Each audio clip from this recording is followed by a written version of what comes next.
La Lanterna, a spotlight in Italian football, is a podcast that dives into the beautiful game seen from the eyes of two fans from the oldest team in Italy's point of view. My name is Fabrizio Cardone, Canadian and Genovese, together with my friend Matt Killen, an American-born and Genoa fan. Every week, we'll tell you all you need to know about the only team you need to know about, Genoa CFC.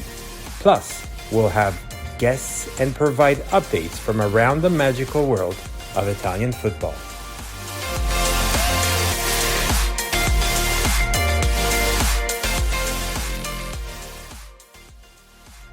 Benvenuti tutti, everyone, to La Lanterna podcast. This is episode number 33 here from Fabrizio and my best buddy. Hey guys, it's Matt. I can't believe we're almost at like the full season count for our episodes. This is kind of crazy. Unbelievable. So this is a quick episode. Well, quick, I don't know, but Quickish. It's going to be a double. I know it's it's going to be a double episode this week based on the fact that we had the Coppa Italia. We thought it was quite important to have a separate one. As it was quite interesting, and the pots were, the hype was quite high and whatnot for us getting into the game. So as everybody knows, Genoa, we'll talk about the actual outcome and analysis itself, but the result was 1-0 for Roma. Mm-hmm. Actually, Matt, what do you think about the match? Well, I heard you a little bit nervous there yesterday when you were typing and messaging me. You still are a little bit nervous, or you got a little bit better? I don't know. I mean, we started messaging right before the game too when you saw the lineup come in, because this was different. You know, we were debating before.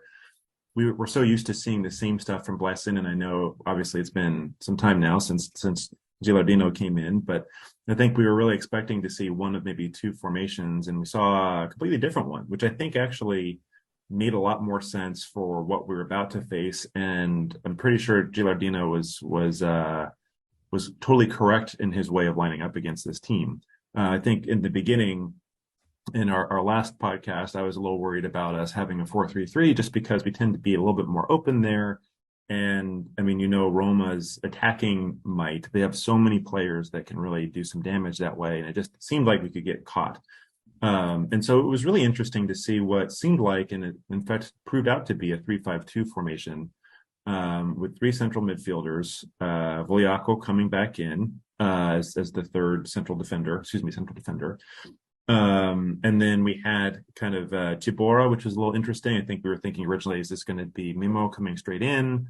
For me, it actually kind of made sense that he was not coming straight in, only because he had just come back to the squad. Gilardino even said it himself that he doesn't have the minutes yet on his legs.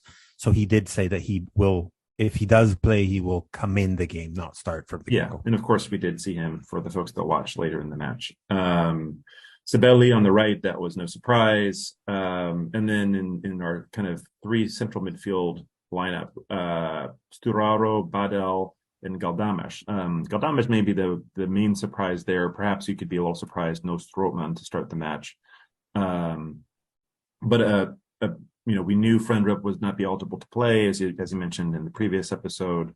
And of course, maybe the talking point beyond our overall sort of organization in the game, our two forwards, Massimo Coda and Guven Yalchin, were the guys that got the minutes, leading the line for the game.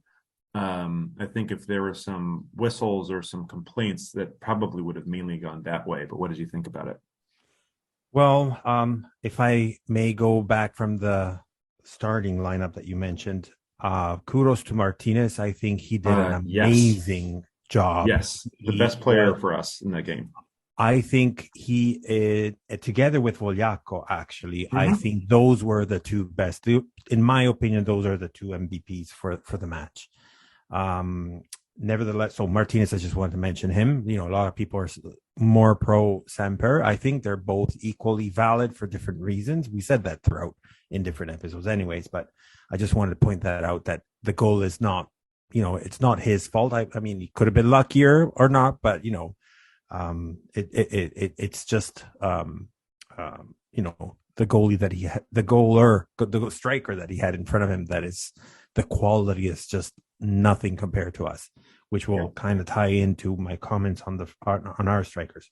Mm-hmm. So defense, we talked about that in different podcasts, even with Corey last episode, when essentially we don't have major issues in defense. And even with this new formation with the 3-5-2 compared to the 4-3-3, I still think it was quite solid, even though we did see Sabor, a lot of people complaining about him and whatnot. I thought that he did okay defensively, a little less when he had to go front on the side. But nevertheless, it was an okay, decent show. Sabelli, we know that he's still there, and I agree with you that Galdames was a little bit of a surprise, but at the same time gave that freshness and so on. For Serie B, it's great. For Serie A, it's a little bit on the lower side of standards that we might be wanting. Yeah, I think that's fair to say. But how can you complain? Sorry.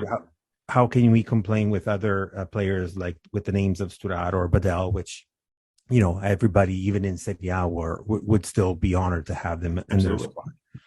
But I'm sorry, I'm going to be, for the first time, even going against Coda, the only three, I guess, clear in my mind anyways, possibilities that for striking opportunities that we had were one from Aramo, one from Coda, and one from Yalcin.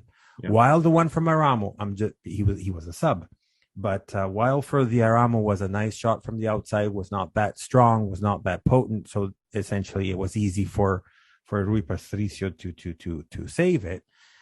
I am going to have to say both from strikers of the likes of Coda and Yalcin, I think I'm going to say here straight bluntly, they sucked. I mean, that's not what I expect from both of them. Yalcin, on the other side, I just don't want to see him anymore. It was a little bit frustrating, I guess. I mean, I think when you look at the match, obviously, actually possession was relatively even at the end of the match, which is kind of amazing. I think it ended 51-49. Many more shots for Roma than for Genoa, and as you mentioned, some of our chances, we didn't have as many, but we did have a couple pretty good ones. We had a couple pretty good chances. And none of them were really all that threatening in the end. I think there were a couple moments where, kind of the things we're used to seeing from Yalcin, unfortunately, where he's got maybe an opportunity to run into space and he kind of just dribbles the ball into a defender or something, and the play breaks down. And for some reason, Coda didn't seem, from, the things that I had seen, to be as on it. And I don't know, when you look actually at this lineup, and I know we talked a little bit, I'm not sure actually we talked about this in the podcast, but I think there is some rumor about Yeboah potentially going to a Bundesliga club. And when you look, he was not called up, correct? He was not called up at all in the squad for this match. And my apologies. It looks like Frendrup actually did play in the game. But when you look at the other players available for Gilardino in the striker position, so we saw Puskas, who I think you and I probably both would have put money on him starting probably over Yalcin. He did come on eventually in place of Coda.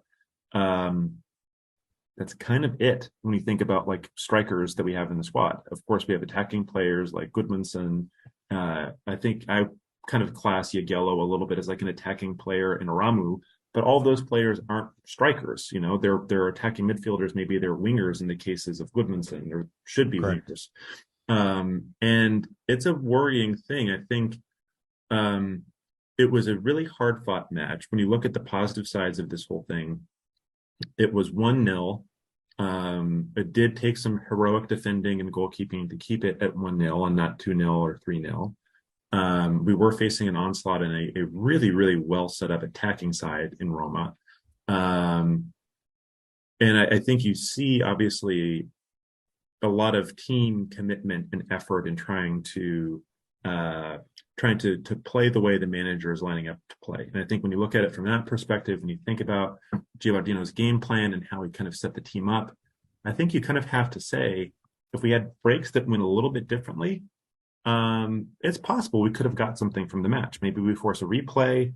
One of those chances, we definitely had at least one really good chance, and it went over the goal itself. I think when I think it was Coda that had that one.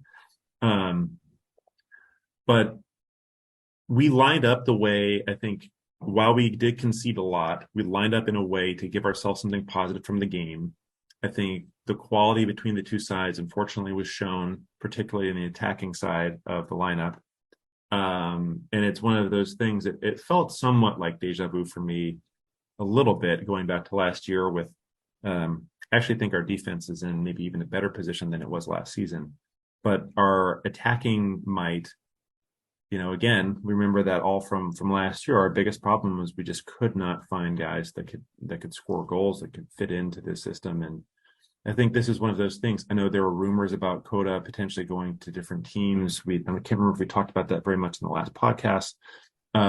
It seems to me kind of unlikely that would happen based off of the suggested returns we would get back. We're not in a position where we can lose a player like that. And I think if we do lose a player like Yeboah, you have to kind of really think about how are we going to set ourselves up. I mean, at the very least, we'll have 3 forwards in the lineup with Yalchin, Puskas, and Coda. Unfortunately, they've not been all that effective most of the time. I don't think we're going to need to play a 3-5-2 probably again this season. We're just facing a completely different attacking lineup than normal with Roma.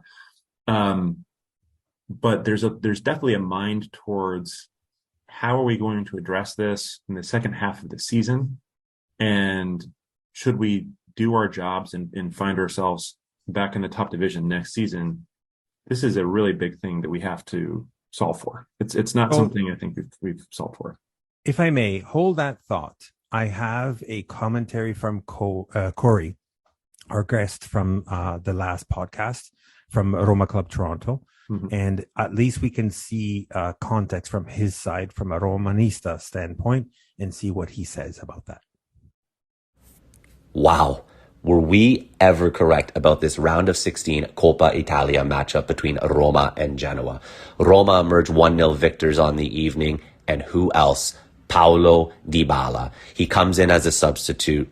He changes the dynamic of the game. He finds the goal. He saves Roma. It really is his calling card this season.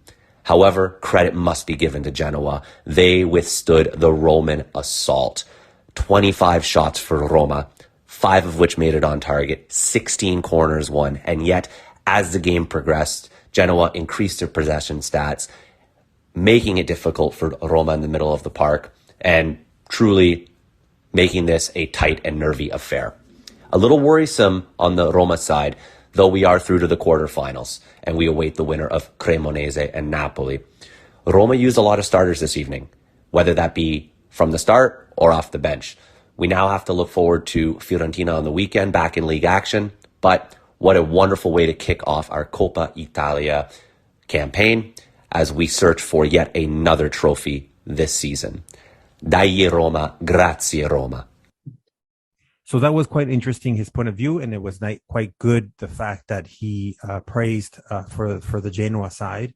And to your point that you were just saying just before we heard Corey, was the fact that what's going to happen after in the event of Yeboah going away. I think that's going to still open up a spot for a possibility of a new striker, perhaps for a long-term project rather than like an immediate, because Gilardino did say that he is going to be relying a lot on Coda and therefore sort of unofficially putting him off the market. So not too sure I'm too fancy about that, but at the same time, we're going to have to respect decisions that are made. There has to be some reasons behind that as well. Well, I mean, look, I don't think it's the wrong decision, to be fair. Like I'm griping and complaining about us not having that attack. It would have been nice. In the end of the day, I think it was a really respectable result. I think you have to say that. I think the team. No, you're right. No, you're absolutely right. Like I was reading that also through social media. There was one of our fans on Twitter, and she was saying, like, we could have lost with a different type of defense, a different type of, lower if the quality of the forwards were at the back, we could have lost 3-4-5-0. Yep. And I'm going to be sort of paraphrasing Gilardino's words, is one always wants to come out and win at the Olimpico. And my men, so Gilardino, interpret the game in an exceptional way Paulo Dybala scored a fantastic goal. Only a footballer like him could solve this match. So essentially, what we're saying is like world champion, mind Yes. you, made this goal, and he was the only one that could actually make the difference. And So I think that's a fair, yeah, absolutely. and that makes me super happy to see, you know what, we're in the right path. Yeah, well, that's the positive side of this is that there was a lot of buy-in. There was the correct approach from the manager, which we've not always seen too. I think we judged the game well. The players played the game well. We did not have that clinicalness in the final third. That might be a disappointing refrain for many Genoa fans, but it's a fact. But at the end of the day, Genoa made a good account of themselves away at Rome. And in fact, I think there were also comments, I believe, from Mourinho about that and about kind of the craziness of the Coppa Italia and how it's one of the worst kind of cups, I think he was actually saying in Europe, specifically actually for that reason, where, I mean, Genoa Roma is kind of exactly not the same type of comparison for something like this. But when you have this round of play and you have the teams always traveling to the more, the stronger side and going into that environment, you lose some of the magic of the cups and what makes the cups different. The cups are intentionally not always about the best team winning. It's about the chance that anything can happen, which we know in football, there's no other game like it where anything could possibly happen. And I'm not saying this as a complaint or something like that, but I understand what Mourinho's coming from a perspective of like, we're having any team come into the Olimpico and going against this huge kind of fan base as well as a really strong team. It's going to be an uphill battle. And at the end of the day, Genoa did a really good account of themselves. They were in the match until the final whistle. This thing was not over, even though they were maybe overwhelmed in several phases of the game by Roma. I wouldn't say they were. I would still see dominated. that. Like, exactly, compared to other matches that you can think of, even like before with Blessin and so on, even though we were still solid in the defense in other matches, I could sense that, sure, it felt like we were against a wall with this machine gun was like shooting goal, shooting at goal and whatnot. Right. But even to Corey's point, they only had 5 shots on target. Yeah. And hence Martinez being an amazing, like, I remember one specific save that was just like amazing. Just his hand, just that strong hand save, that was incredible. Exactly. So boo to whoever says Martinez is like a. Well, I think Martinez really showed his class in this game. I know we talked about him being the man of the match, and the Genoani si Resta vote, I think, is still happening right now. But as of at least an hour or so ago, I think almost everyone had voted for him as the Genoa man of the match in the game. But he showed his class, I think, in a couple of ways, actually, because he had some big saves, but there was also some really quick build-up play that he was contributing towards. And so, there are definitely positives to take from this game. And just to return back to the striker kind of gripe or complaint, like, I think we have to believe in Massimo Coda. I can't imagine us offloading him right now. This is a guy that has so much experience and capability in Serie B. He's working with a player who a coach who I think is sort of like-minded with him. I want to believe, and I think I do believe, that Gilardino understands Massimo Coda. Maybe in a way. I think so too. In his press release, when he was confirming the fact of Coda not being sold, he essentially said that Coda has to start to believe in himself, not to worry too much about making the goals, not to worry about, assisting or the team and whatnot. Just be the Coda that he is. And that will come just everything naturally. It's one of those things like, the artist that has that block. And I think that's where he is right now, that he's too much focused on not performing, of underperforming, that it's giving him this kind of block.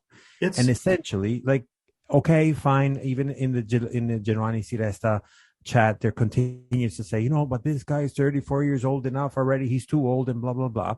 Sure, we're not comparing Coda to the likes of Messi or even but I mean, I still think he can give us something. He just needs to be a little bit more relaxed and not too worried. It's easier said than done, mind you, right? I think a match like the one we saw was probably the worst possible case scenario for a player like him. He's not had the best run of form, so you're probably assuming he's not going to be that confident. And in a game like that, you're not going to get that many opportunities, especially when we're lining up the way that we're lining up. And I don't think that this was a very like negative, by the way, lineup by Gilardino. No. I think actually it was intelligent based off of a big concern I had beyond just Roma's attacking might is they actually are really, really solid in the midfield. They have so many players that can, they're great at winning balls. And I think lining up with 5 players that way and giving us an opportunity with the wing backs was something that kind of helped counteract that a little bit. And mind you, sorry for interjecting here, but mind you that even though we had Mr. Dybala actually doing the goal itself, so we already mentioned about the quality of the player itself, the actual goal happened just right after the change of 3 players. So they could have been that's exactly right. Focusing on, where am I going to sit now? Where am I going to play now? So it wasn't like, if that change happened, you can't, base everything on ifs, but if that change would have happened 5 minutes after or 5 minutes earlier, perhaps that would not even happen. I mean, again, with the ifs, you can't base on anything. I don't think that's a crazy thing to speculate on, though, because you can see it happen in that play. You can see there's a little bit of disorganization, and it ends up being just a fabulous take from Dybala. I don't blame, by the way, Martinez. I think he didn't really even get beat near post, but it was a ball that was close to him. I just think it's an awkward angle for him to deal with, and it's a really well hit ball too, with a lot of pace on it. And so I remember he was like stuck there for half an hour essentially with that hand to say shoot. He shot on the wrong side where I just kind of like because he's wanting to guard that near post shot, and then he kind of went across his body in the opposite way. But you can see like in that kind of little moment where I can't remember who had exchanged the ball before Dybala, but there was a little bit of conversation that was happening, and it seemed like the rotation was slower to get back to that play just before Dybala got the ball. And all of that, it was a very quick play after those 3 players had come on. So, the positive takes I think that we've held on to in recent seasons for Genoa is just seeing uniformity and seeing fight and spirit. I think that was absolutely on display during the match. I think there's definitely a belief among the players. I think the players can end that match feeling proud of themselves. I don't think it's one of those things where we looked like we're not at all on the same competition level as Roma. I think we need more talent. I think it was evidenced by the fact that the more talented team won the match. And I think in the end, probably a fair result that it happened in that way. But it wasn't one where we were completely outclassed and laughed off the pitch by any stretch of the imagination. No, I was reading some titles from, I can't remember like if it was social media or just newspapers and whatnot, where they're saying, Roma edged against the Serie B side and so on. It's like, wait a minute. Besides the fact that we are all clear about the fact that we are lacking with respects to the last third, so the forwards itself, I think we put a show up we were at the Olimpico, first of all. 60,000 fans were there. Oh yeah, no, and that's fair. And we, by the way, we had 500 followers that went there too, and that was like phenomenal as well. But nevertheless, I think it did not look like a Serie B side against a Serie A side. For the striker side, yes, we did not have that quality at the same level of them. Like seriously, like if you have to look at the lineup from Roma's perspective, it's like holy shit, it's nothing like even the kid, I don't like him, Zaniolo or Abraham. And then obviously Dybala that comes in and so on. It's just like Cristante, Spinazzola, like, the quality is out there. I mean, those are not necessarily strikers, but what I'm trying to say is like, if you take away our striking men, everything else, we were, I think, equal, if not just, it didn't feel like we were from the lower division. I think it's really encouraging too, like as you mentioned earlier, Sturaro and Badel, I think seeing them have solid matches in a game like this. It's not to say that we've not had good performances from our midfield thus far, but obviously Sturaro kind of being injured for so long and only coming in recently in the last few weeks or month or so. And Badel not it's always promising. Part of the 11. Yeah, it certainly is. And it gives us rotation because, we've relied very often early in the season on the Frendrup-Strootman combination, and I don't have a negative thing to say about those 2 players, but we need to have that ability to get really good performances from other folks on our team. We definitely saw that. So, We'll talk now also in the second half with our guest for the Venezia game, but I guess I have to say that you are not going to be able to be on our second half because you have to jet. But before we go to the break, essentially before we get our guest coming on, did you want to quickly say something about the Venezia game? Well, I'm a little bit, I think this is going to be a really, really, really interesting match, honestly. So Venezia, obviously, the start of the season maybe is not gone where they would have expected, to say the least, with them sitting 17th in the table. But I really do think this is a team that's dangerous. This is a team that we cannot take lightly. And I don't think that is any sort of, pejorative or put down statement either. Like, they have really strong attacking players. I think we've seen with Polyan Pano, I always say his name a little bit wrong. I always chop it. In Cheryshev and some of these other guys that are in the squad, like, they really have an ability to get something from a game. And the last match we played, really the first match of the season, there were definitely moments where either team was on top in that match. And so it's good that we're now hosting it at the Ferrari. So I think that will be a good thing for us. You kind of mentioned a little bit, it was nice to see the Genoa support at the Olimpico, and you can kind of hear their chants coming through the broadcast again, which is awesome. Apparently, sorry, by the way, the Italian, I heard a little bit both English and the Italian side. So the Italian side was disgusting. I'm talking about the commentary. They're like 100% pro Roma. Yes. The English side was a little bit edging more towards Roma, but it was just pathetic, the Italian one. They're talking about the fans that way, you mean? No, sorry, the commentary. Oh, just about I actually thought the English commentary, believe it or not, was pretty. They gave Genoa their flowers, I think, in moments in that match. But it's I think obviously the fans will be up for it. I think we've got a good thing to look forward to. We got to fill the Ferraris against Venezia. We have to fill the Ferraris. We got to fill it, absolutely. Yeah. And I know we will, and so.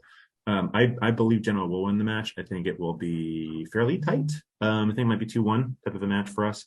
I am expecting, as I said before, probably not to see a 3-5-2, but we'll see also what I guess Marco thinks Venezia will line up as themselves. And I do think we're going to kind of need, again, Coda to have a little bit of magic. I expect to see players like probably Aramu and also Goodmanson in that starting lineup alongside him. So a little bit different of a lineup and maybe a little bit different of supporting system. But I don't think it's going to be an easy match. And it's an important 3 points that we need to get, especially as we're looking up at 3 points away from second and 6 points away from first. So we need a win. Okay, let's quickly go to a break. You just already mentioned that we're going to have Marco as our guest. So Marco Rinaldi coming back from our first leg, and we'll chat with him right after the break.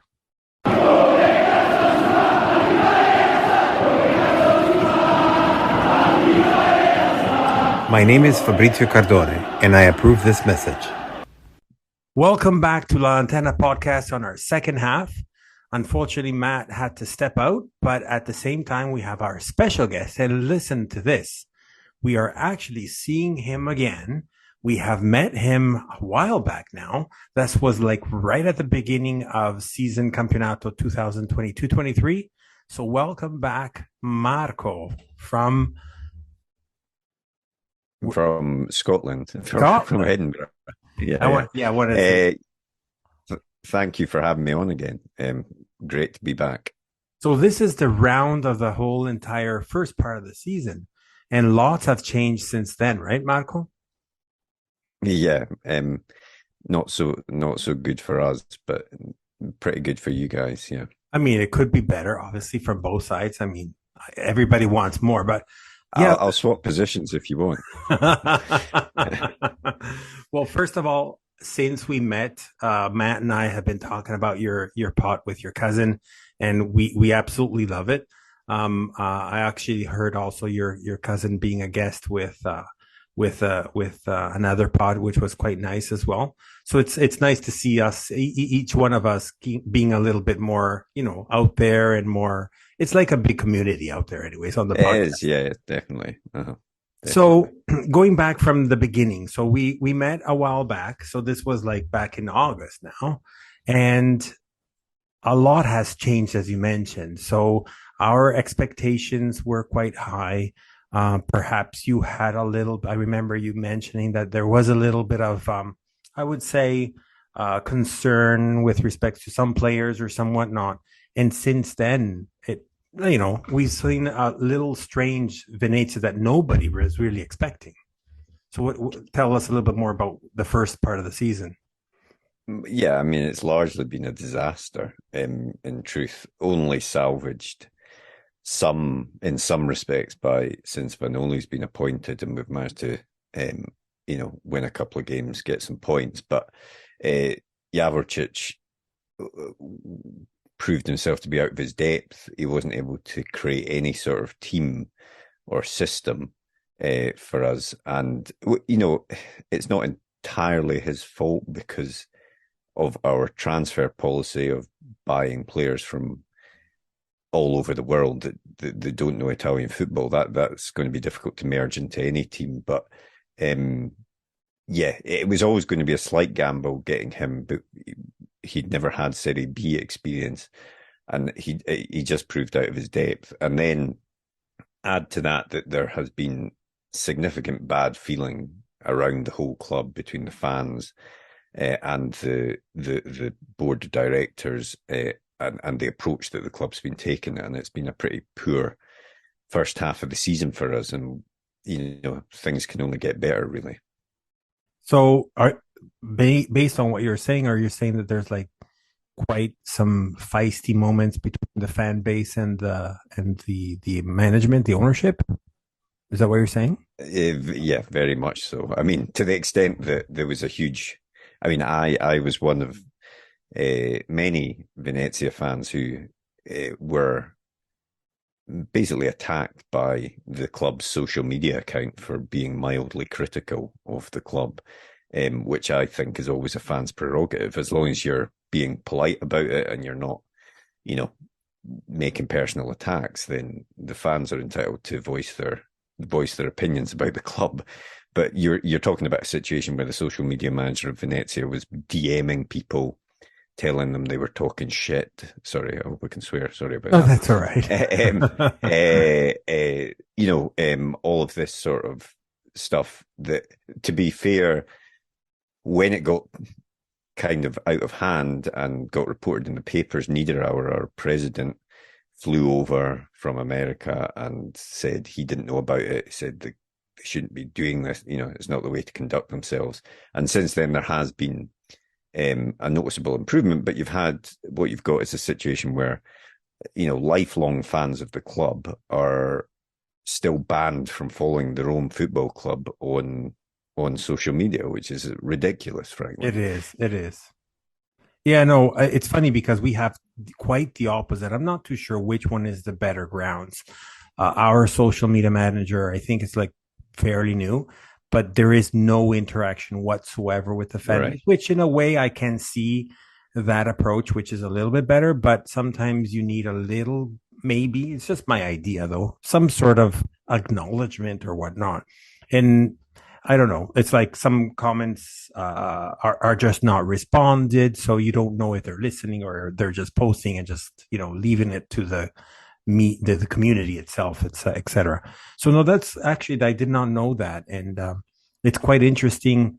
I've seen it through other guests that we had. We heard from different social media managers that were actually interacting and banning people. And you're right, it's not right. It's like there, especially if there's no direct attack or anything like bad, like really bad words or whatnot. It's like we can see way worse anywhere else, anyways. Well, I mean, a club without its fans is frankly nothing. It's the fans that make the club. It's the fans that generate the money for the club and support for the club and motivate the team. And if a club is going to alienate its fans, then that is a terrible position to be in, and it's not a sustainable one. Now, I want to say that it has improved since Niederauer made his intervention.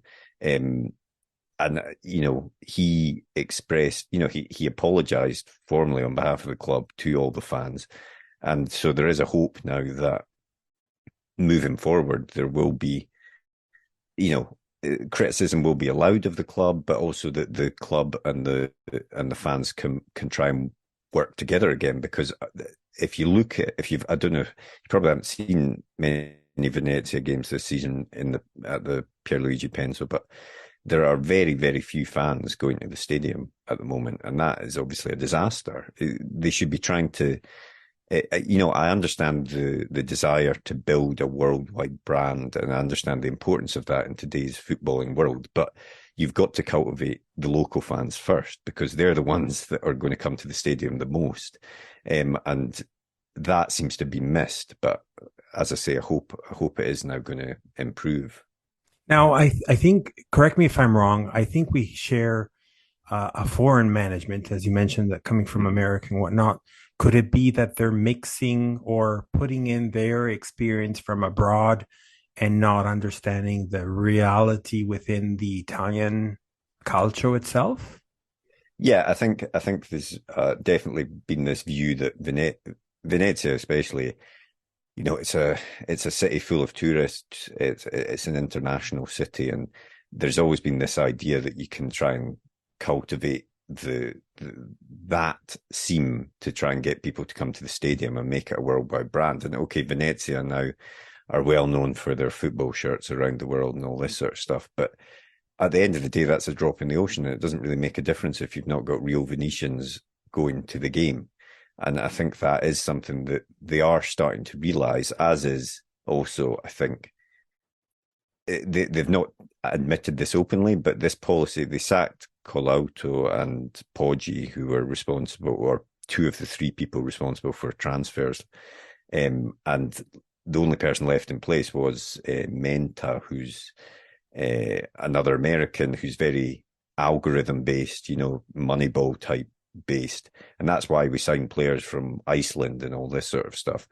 And I think there has now been a sort of tacit admission that isn't the way to go, because we've now signed a proper sporting director in the form of Antonelli, and we're starting to look at players that understand and know Italian football. Because while it's great to discover these unknown, talents from abroad, and sometimes you can find a diamond in the rough, and that can be great because the sell-on value will obviously be huge. You need a base of people that understand football in Italy, and especially football in Serie B, which is one of the toughest leagues to get out of in the world, and we have not been prepared for that, and that's why we're in the position we are, where we're fighting to stay up at present.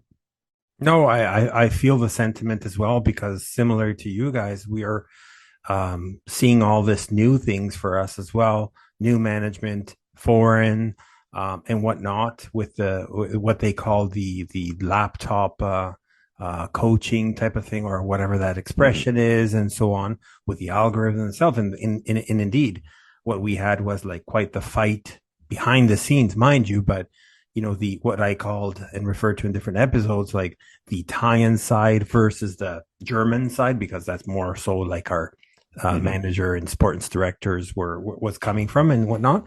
But nevertheless, there has been some fights. I mean, fights, quote unquote, of course, right? But now, who is winning? I don't know, and what's happening now. I guess with the appointment of Gilardino, it shows a little bit more, maybe perhaps on the Italian side, giving a little bit more of a upper hand on it. But we'll see. And I mean, same in a different way. Like, as you guys were doing amazingly different. It's not the field itself, but for the jerseys, which is, you're right. It's like worldwide, probably among all the Italian teams, Serie A included, it's definitely the best marketing type of approach that we've ever seen for altogether in Italy. Sure, you get a Juventus that gets Cristiano Ronaldo, it's just going to sell by itself. You don't really need any genius there at the marketing levels. Yeah.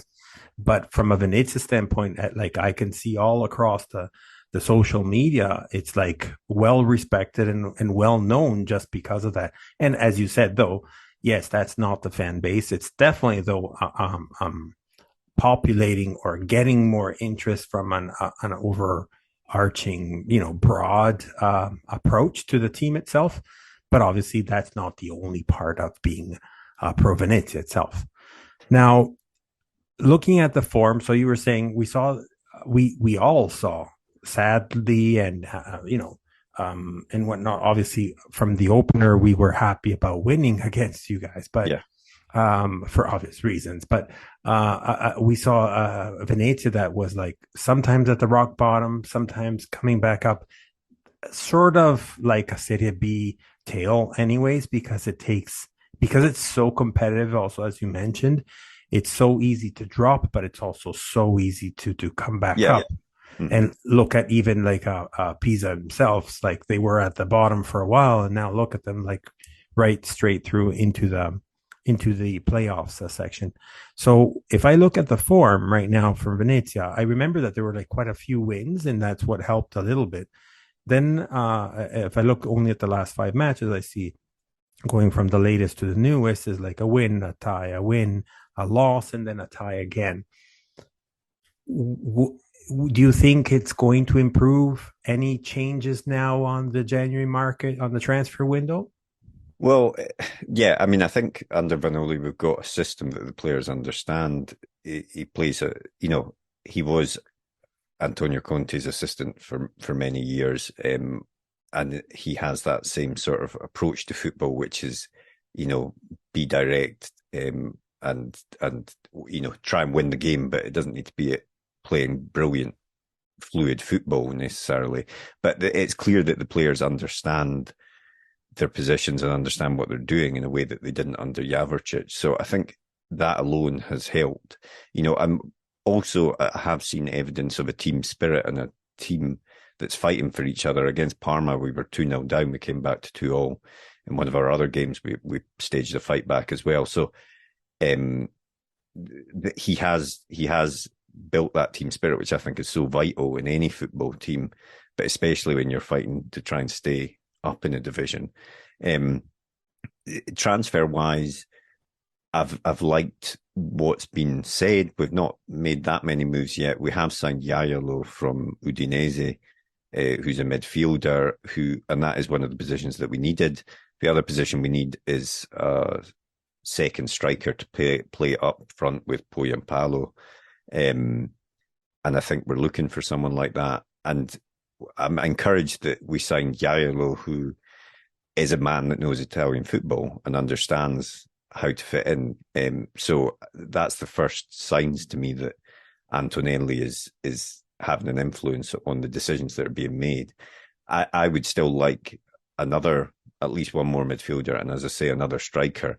I do think that there is a core of good players there. And I think under Javorcic, and obviously coming off the terrible end to Serie A that we had, there was a huge loss of confidence in a lot of those players. And if we can rebuild some of that, and then bring Vanoli's tactics into it, then, as you say, if you could win 2 or 3 games on the bounce, you're suddenly not worrying about getting relegated. You're now in the playoff spots at that point. So anything is still possible for sure. No, absolutely. Like I'm a type of person that likes to look at the glass that is half full rather than half empty. And if you really look at it from a positive perspective, yes, you are at 19 points, but it's only 6 points to the last spot of a playoff. So it's not that impossible, essentially. Even same thing, like I'm thinking here out loud, but I mentioned the example before with Pisa, but even Como was at the bottom and they still came up, or even Südtirol themselves at the beginning were just like, it seemed like they were like the mattress, we call it that expression in Italian, like they were the ones that everybody was going to win against, but look at what they have been doing. Or Palermo is another one that was up and down, but it's easy to go up as it's easy to go down. So you might have mentioned some players and whatnot, or managerial aspects or whatnot. But if you have to give a quick thought with respects to Venezia's big flop and big top of the first part of the season, what would you say? Okay, so I would say flop is difficult because there's many candidates. But I mean, if you're looking on the playing field only, then I don't know. We signed a few players that just haven't made any impact. Aaron Connolly is probably the biggest flop because he was a striker that was meant to be making impact, and we've actually sent him back to Brighton already in January. So that shows that he just didn't fit in at all. But there's a few midfielders that we've signed that just haven't looked like, and even up front we've signed players like Novakovic, who does know Serie B, to be fair, but he doesn't look like a man that you would, he's not a striker that you want playing regularly for you. He can occasionally do something he scored a beautiful goal. I can't remember against who, but other than that, he's pretty ineffective. And we've got quite a lot of players that are quite ineffective. What I would say is that in terms of the positives, our goalkeeper, Joronen, who we signed, has been incredible. He's made some of the best saves that I've seen in a long time. Even against Parma, he made a save from 6 yards out. The ball was basically past him, and he somehow managed to get a hand and put it over the bar. So him and Zampano, our fullback that we signed, I would say have been the two best signings. And in midfield, a player that I've criticised before quite a lot, an American, Tanner Tesman, I feel under Vanoli suddenly understands what he's meant to do and has massively improved as a player. Under Javorcic, it was always like, why is Tesman playing? Because he looks lost, he looks slow. But now he seems to understand his position on the pitch, and he plays good forward passes. And so he's improved massively as well. And up front, Poyampalo, after a slow start, has bagged a few goals. He looks like a good Serie B striker. I don't think he's anything that would worry Serie A defences, but in Serie B, I think he is a decent option. It's actually funny. Sorry if I'm using these as terms and whatnot, but I'm analyzing the choices that you've made, like the flops, and I'm hearing quite a few strikers and the tops. One of them that kind of like stood out was actually the goalie, which is nothing against anything that you're saying. But if you're looking just at the stats themselves, it's funny that you say that, because if I look at the goal for, it's not the best of the Serie B, but it's definitely way far from the worst. So with 23 goals for, that means that you either have, I don't know specifics with respect to the specific each player themselves, but that means that there's quite a few goals that have happened. So in 19 matches, there's 23 goals. That means there's an average of more than one goal a game, right? Yeah. But I mean, we have been able to score goals, and actually, what you'll find is that has improved massively in the last 5 or 6 games. That we've been able to find the net, because there was a period where we couldn't. So that I put down to the new manager and the tactics that are there. And I know we've conceded quite a lot of goals as well. Right. But what I'm saying with Joronen is that we would have conceded a lot more if he had not been playing in goal for us. So I think the especially at the start of the season, the defence looked very, very leaky. Every time there was an attack, we would make a silly mistake, or a cross ball would come in and we'd not be marking someone, and that has also tightened up. I mean, to me, if the season had started 6-7 games ago, then it would have been different. It would be. I wouldn't be concerned in any way whatsoever. So the positive side to that is that, we've got a whole half of the season to come under this new management with this new attitude, and hopefully we can carry on that type of form and have a decent run in this second half. Absolutely. Now we very well know now at this point that they're talking about Serie B, that the tough part happens in the second half. So the second leg, or the Girone di Ritorno and whatnot. So I guess this is when the teeth comes out. This is when you see certain teams that have a smaller bench or smaller management type of strength and whatnot. They might be starting to lose some beats in here and there. So it'll be interesting to see what happens. Like, and I'm not pointing at you guys, of course, because it's just obvious to say about the fourth last spot. But with 20 points. However, what I want to say with that is like Venezia is not the only big surprise on a negative side, like meaning disappointment. I didn't want to use that word, but you know, we everybody had higher expectations.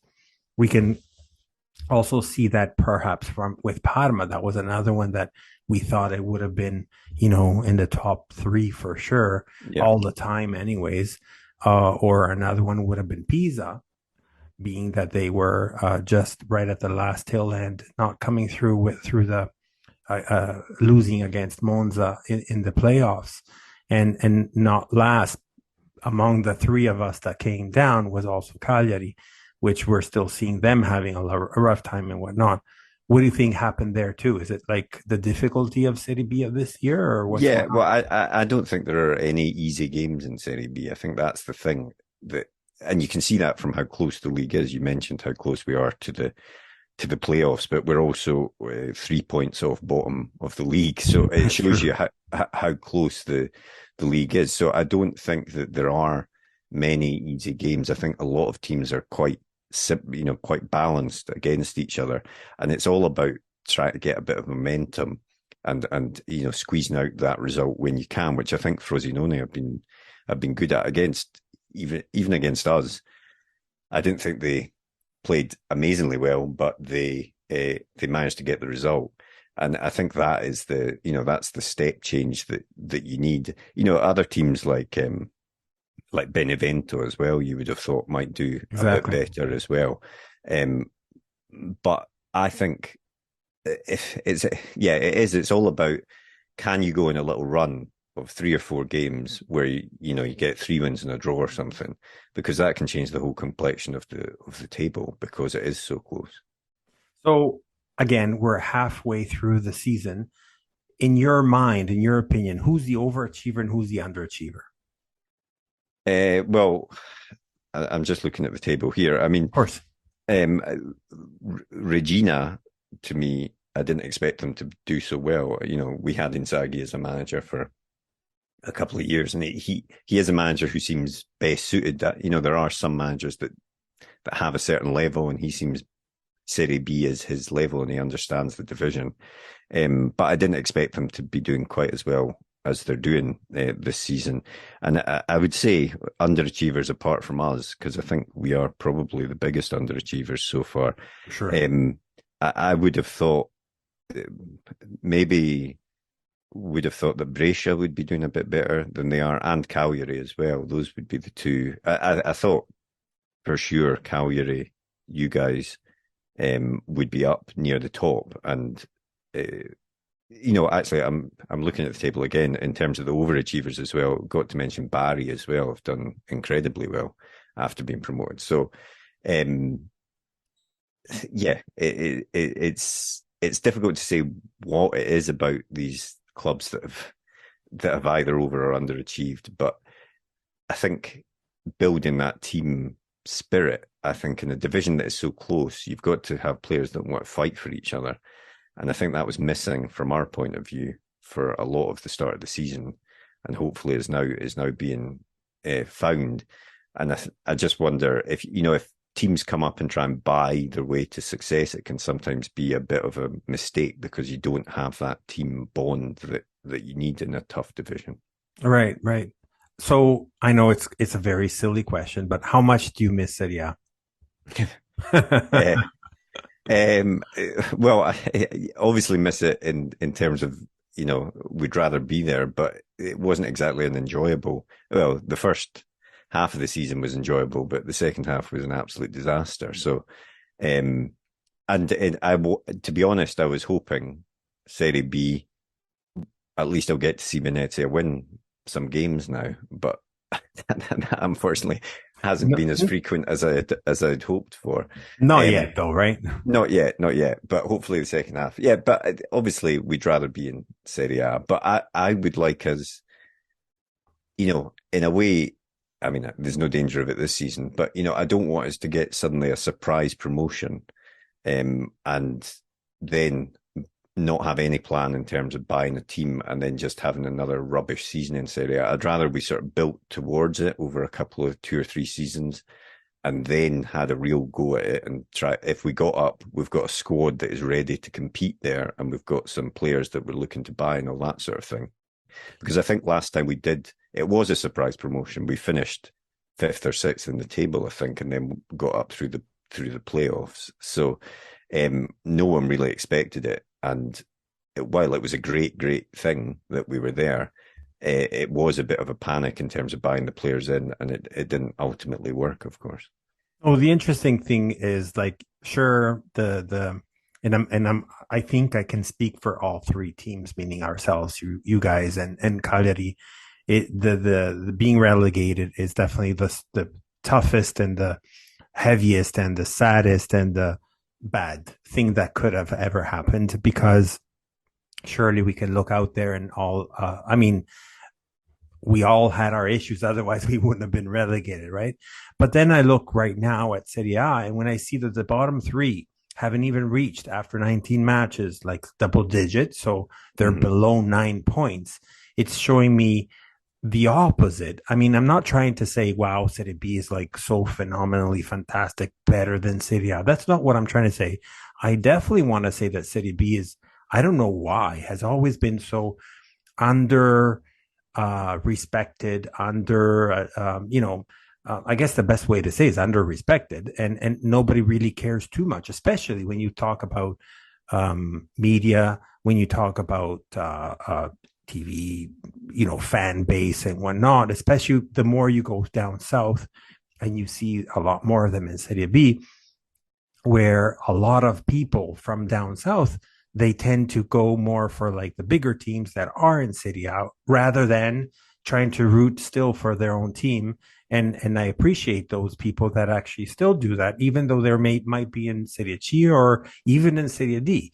And that's the sad part, compared to, like, if I want to do a comparison with the Premier League or like UK in general, you still see that thing. You don't see like someone from a small town far from London cheering for, they might a little bit maybe for Chelsea or Liverpool or whatnot. I mean, I think you definitely do get that, but yeah, they will also follow their local team quite a lot as well. But quite a lot. That's the point. Yes. I mean, yeah, I do get that, but. And, it frustrates me when I look in the Gazzetta dello Sport or something, and you go through all the pages looking for Serie B, and it's like one page. Or half sometimes. Yeah, exactly. And there's nothing there. So it is very frustrating.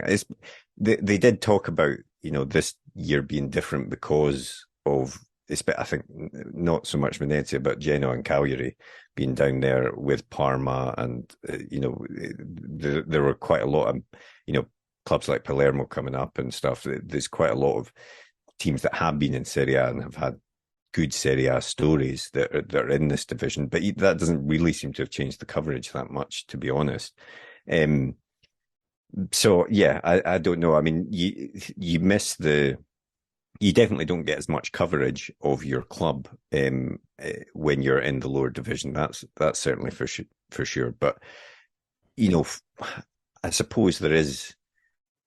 I imagine it's a slightly different feeling for me as a Venezia fan, who I suppose our natural place is more in Serie C, Serie B, whereas you guys obviously much more at home in Serie A. So I can understand that there might be a slight difference in attitude there.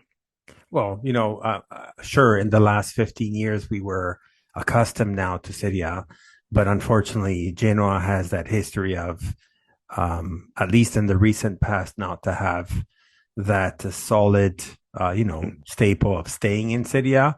But I guess the length of staying in Serie A was so long that we kind of forgotten what was it all about as well. Okay, so if we look at the last match, I know you mentioned it briefly against Parma, but it started with a penalty, which almost actually you watched it probably way more better than I did. Was that how did you see the match? So it ended 2-2, obviously. Yeah, I mean, I thought it had the hallmarks of potentially becoming one of the games from the earlier in the season when we went a goal down to the penalty, and then they scored what was Vasquez scored a nice goal, one of these goals that you can't do very much about, and I thought that was it. But I thought at the second half we looked dangerous anyway, and it did look like we could get something out of the game. And once we got one goal, I felt that there was a real chance that we could at least get an equaliser, which is what we did. Which is awesome. I think also some changes maybe may have impacted as well, or Yeah, I mean, you're I'm reaching back into my memory about what actually happened in the game now, because it was obviously pre or just post Christmas, obviously. that's right. I think there was. Let me just double check the Oh, goal. but I was Can you, if you remind me who scored, then I'll be able to remember more. for sure. So about the score line was essentially on your side was, if I'm gonna chop the name, but Giampaolo. Yeah, Poi and Palo, Okay, and then then Pierini. yeah. So he brought on Pierini as a who has who was bought as I think more of a starter, but hasn't really made the impact that he needed to make. And even in this game, the goal, I'm glad he scored it, but it was Poyampalo essentially mishit a shot that fell into Pierini's path, and he tapped it in. And it was great that we got the equaliser, and Pierini, good for him as well. But I just felt that Banoli was able to react to what was happening, and did he's not afraid to make changes in the team to try and inspire a change. The only thing is that there isn't that much talent on the roster to make those changes, and that's what we're hopefully going to see, a bit of a change potentially in this January transfer window. January transfer, of course.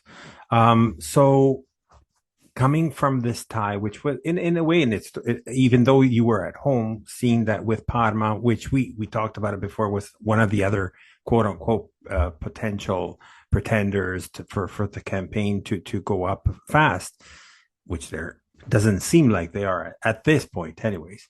Mm-hmm. So it was definitely a conquest, I would say, being 2-0 under and then being able to tie. So then there's a break. Obviously, we were all happy to see, Serie B was like the highlight, at least for a month, Yeah, being exactly. that for the World Cup, yeah, but no Serie A and so on. And then we had that beautiful night. I'm a pro for being able to see matches in certain, time of the year where we were not used to do or see anything. So that Boxing Day, I thought, was like amazing. From our side, we were playing at Bari with over 40,000 spectators, which was something unbelievable on a Boxing Day for Italy, anyways. So you said that because of the market, your expectation are high. We're going to be playing on Monday, most likely because of the Genoa match that was played today against Roma for the Coppa Italia. But we're going to be playing on Monday, which is always like a sad day to be able to watch and play and whatnot, especially also for the fans back at home. But especially because it's an early kickoff. It's not in the evening either, which is annoying. I know.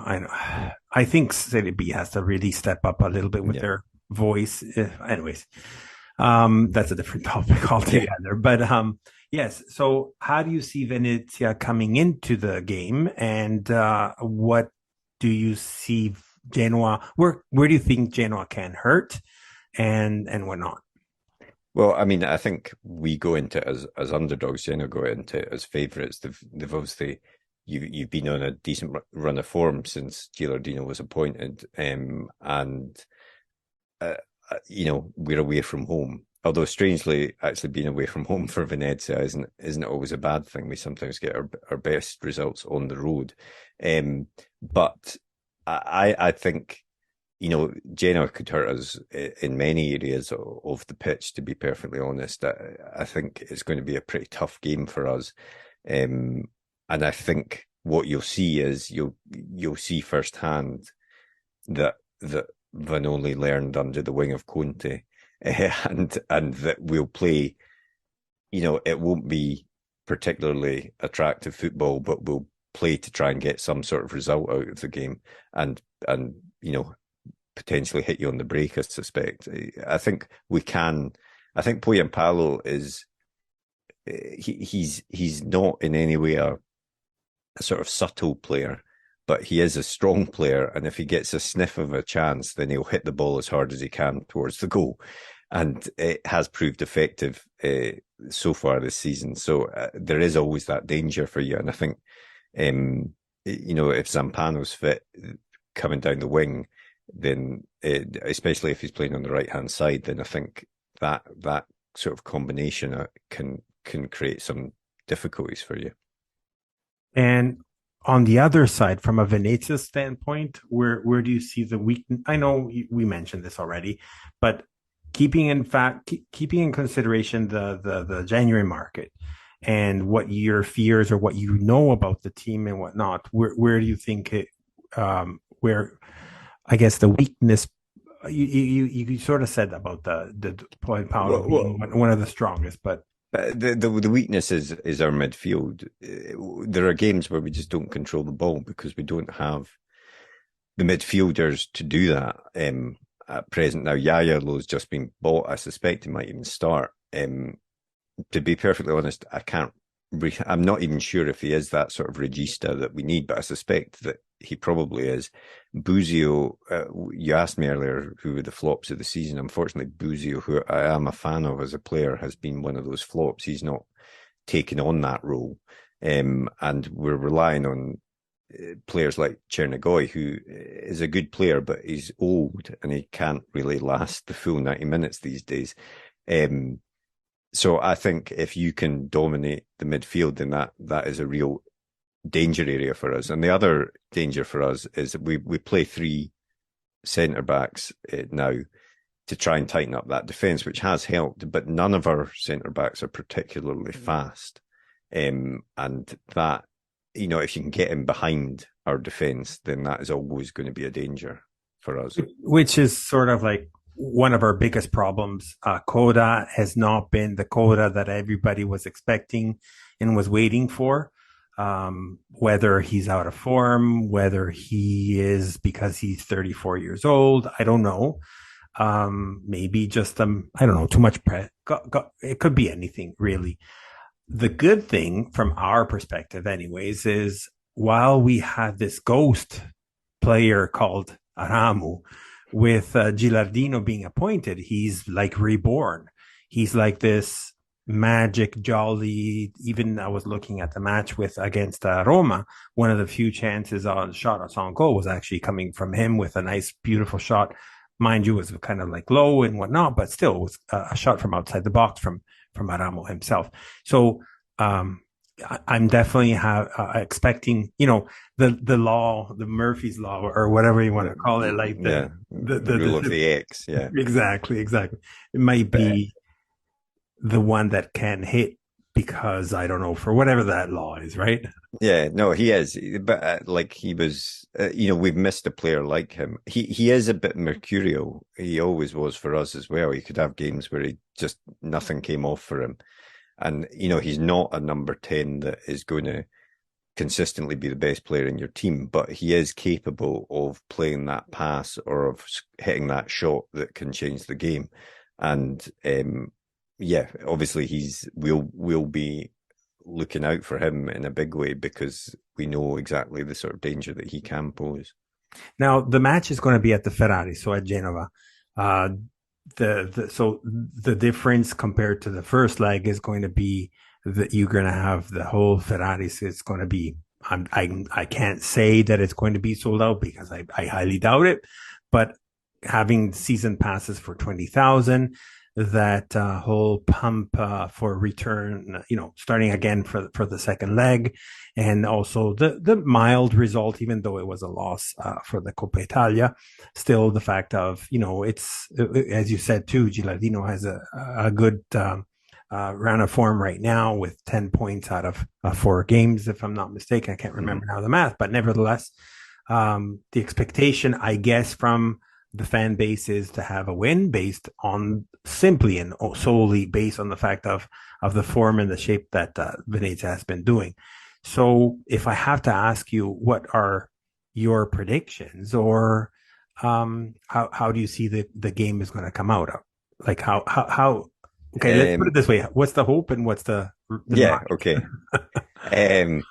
Well, I suppose I would be pleased with a sort of 1-0 draw or something like that. I'd take that now, I would say.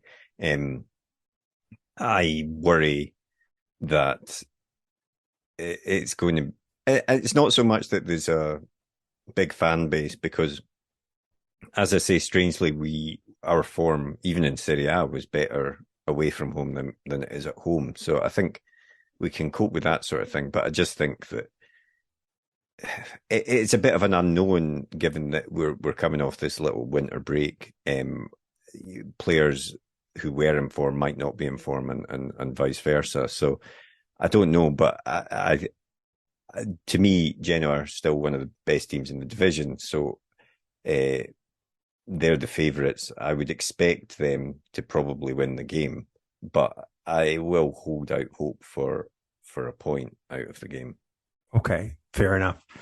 If we look at all the other teams that are fighting for the relegation, or who you might want to look out for, I was looking at, there's an interesting match, which is Cosenza Benevento, which might be quite interesting, and see what's the outcome from that one.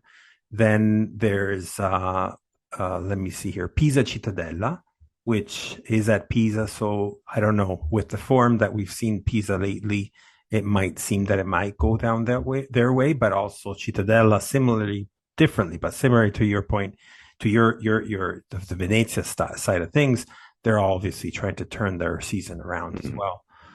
Then you get Perugia Palermo, which Perugia's doing this weird. Forget about their win against us, because that was just like a call to get Blessing out the door. But they have been doing a few points here and there. Surprise.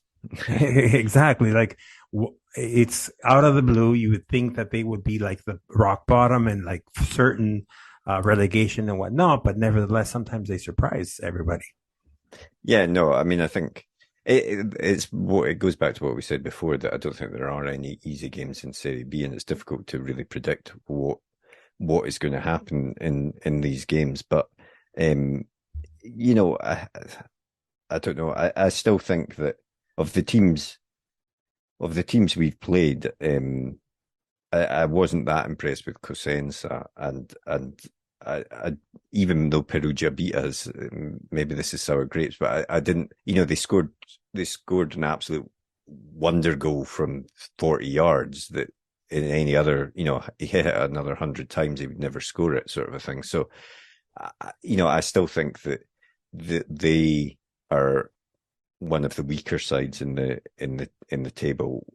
Benevento are funny, because I think they've got good players, and part of me would like Cannavaro to do well, or do decently. If I take my club loyalties out of it, obviously the World Cup winning captain, I'd like to see him have a decent managerial career, but he's yet to sort of show that he fully has a grasp on how to manage in Serie B, and I think they could potentially end up slipping down the table a bit more. But it goes back to what we said before. You can have 2 or 3 games one way or the other, and it makes a massive difference to your whole season. To your point of Cannavaro, would you say that the same thing applies to De Rossi then? Yeah, I think so. I mean, I think which is sad to see them struggling, right? Because we've been used to love them because of obviously their achievements from the Italian side and whatnot. But I mean, then you get other sides like Gilardino, which is still early to tell. So let's don't toot any horns here yet. But then obviously you get the Inzaghi per se and whatnot. Grosso, yeah, yeah, And Grosso, absolutely, yes. Grosso is like the biggest surprise, as you said before, too. but yeah, no, I mean, yeah, from the point of view of a fan of the Italian national team, you want these players to do well, at whatever they're doing, especially if they're managing a football team. But I do think that some of them are a bit underexperienced for the jobs that they've been given. Cannavaro obviously was very successful in China, but I mean, as it's kind of been shown, that doesn't seem to matter very much when you're actually put in a division in Europe. And De Rossi just has no experience. He's got experience helping with the national team. He wasn't even assistant manager or anything, so he's really been dropped in the sort of out of the frying pan into the fire sort of a situation. And I do have some sympathy for him because I don't think Spal have a particularly great squad either. So it's going to be very difficult for him, I suspect. And the part that I got flabbergasted based on the fact of, the potentiality of that team and whatnot. And they were doing quite well at the beginning. If you remember Ternana, they were like almost in the top. And then out of the blue, after one or two losses, I don't know per se whatnot. Yeah. And then Lucarelli gets sacked. To me, that was like, oh my God, what happened there? Is this a Serie B thing or what's going on? Yeah, yeah. No, well, who knows what goes through the minds of football presidents in Italy? We had Zamparini for many years, and he was a man that liked to fire. Oh yes, yeah, exactly. We like to fire a manager a week almost. I think the top two are Zamparini and Preziosi. Yeah, I think that's probably right. Yeah. Okay, so I guess from my perspective, with respect to what the match looks like, as I mentioned before, obviously looking at the shape and form of what Venezia has done so far, it almost looks like that it's going to be a battle for sure. However, the January market is the biggest question mark. Genoa has not done too much so far on the January market, other than this newcomer as a central back, Maturo from Uruguay, I think it was. And the return of Mimmo Criscito, which I guess almost everybody knows, but it's his fourth spell at Genoa. It's almost like a love story. A lot of fans not too sure why. They definitely hate him, but for different reasons and more about those itsy bitsy things about fans and whatnot. But the fact that he has taken the minimal type of salary cap just for him, just to show that it's not a matter of money, but it's just a matter of the really thing about helping the squad, especially after that major accident that happened to Payet, which we were just left, without any support on the left back. And having him as a support, it'll definitely be like a major help for the end goal of going back up, possibly. I think it'll probably help Gilardino as well to have an experienced player like that in the dressing room as well. I think that always makes a difference as well. So absolutely, like between him and Sturaro, I think they are the two. Well, there's quite a few experienced players there, but I guess Criscito is probably one of the. He is the oldest with respects to seniority of caps within Genoa itself. So I don't think it's going to be an easy walk, no matter what, because Serie B has taught us things that you thought it would be easy, and then it didn't happen. But I'm hoping, also because we're at a point, as we were talking about a little bit earlier, that now, especially when we see that run that Frosinone has done, and the Regina is still not stopping, and we have Bari just right, and I'm just mentioning just these three, but that does not mean that nobody else can slip in, right? But with Bari just right behind her back, it's going to be the tie for Genoa. It's almost going to look like as a loss, especially at home. So I think they're going to go definitely for full-fledged for a win.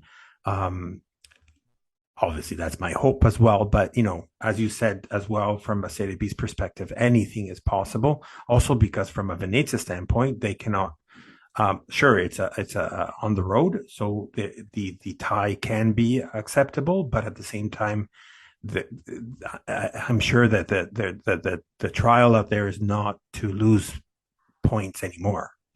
Yeah, to be honest, I don't think from Venezia's perspective that this game against Genoa is the big one in terms of the matches that we've got coming up. It's the matches following that. We're playing Südtirol, we're playing Cittadella, Benevento, Spal.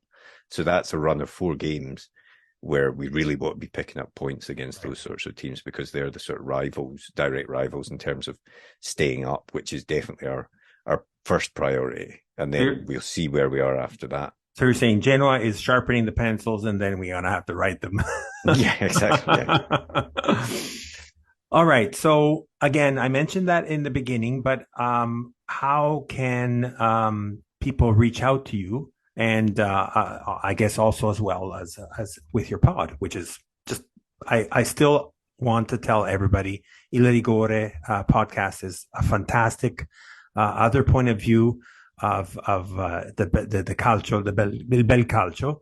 Obviously, you get Marco, that is a little bit more. So it's actually quite interesting as a pod, because you talk a lot about Serie A and a lot about Serie B too, because of Venezia in Serie B, and being your cousin being more pro Fiorentina, which thankfully they won against Sampdoria. yeah, exactly.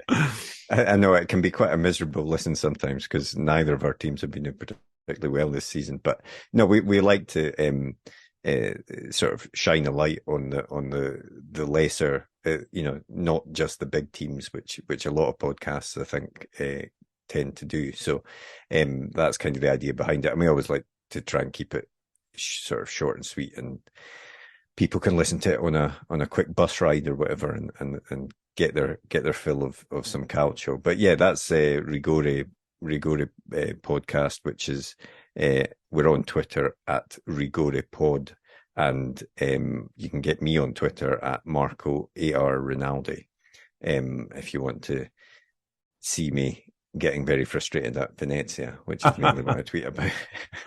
But it's always passion, right? Always passion is always forgivable. Yeah, exactly. All right. So thank you very much for joining us again, Marco. That was a pleasure. Thanks for having me. Absolutely. We'll have you once again in Serie A perhaps soon. And for both of us anyways. And again, Matt says hello, as he was not able to join us on the second half. We definitely looking forward to talk to you again. Thank you again for participating, and we'll definitely want to hear you again on the Rigore podcast and have you over again. Great. So Thanks for having me. Of course. And thank you everybody for listening. You can drop a comment and ask us questions on all the platforms of social media, Twitter, Instagram, and Facebook. And as always, we say, without Matt at this point, but it's always Forza Genoa.